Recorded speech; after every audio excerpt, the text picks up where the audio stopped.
camera sensors, and I'll go ahead and hit on them. On the OnePlus 8, we have a triple camera setup. We have a 48 megapixel wide angle lens, a 16 megapixel ultra wide sensor, then a 2 megapixel macro lens. With the iPhone 12, we have a dual camera setup, a 12 megapixel wide, and then a 12 megapixel ultra wide sensor. Now, some people may already assume that the OnePlus 8's camera is better here because it has more camera sensors, but that isn't necessarily the case. Just because it has more cameras doesn't mean it's better, especially in this case because that extra camera sensor is a macro lens. It doesn't really add too much if I'm being completely honest. Now, features wise, they both have 4K 60 and everything, but I've always said that Android has more features built in. You can pick any Android phone within the last 2 years. Those phones will have more features built into their cameras than pretty much any iPhone that's ever been made, which is very sad because, iPhones have pretty good cameras all around.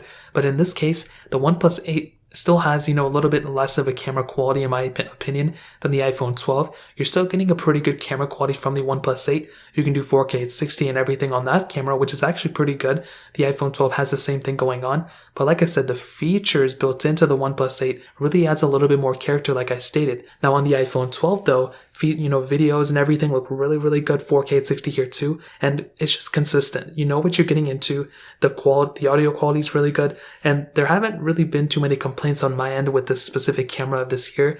I just don't think it's an insane, improvement from last year. But I think between these two, the OnePlus 8 still has a great camera, but it's just not quite as good as the iPhone 12's. But on top of that, the front camera, it just doesn't really compete. You can only do 1080p on the front of the OnePlus 8, where you can do full 4K at 60 on the iPhone 12. So that's another huge advantage that you have on the iPhone 12 over the OnePlus 8. So in terms of the camera department, it just has to go for the iPhone 12 just because of the video features and everything like that. But like I said, the raw features and photo and everything probably go to the OnePlus 8. Now in terms of software,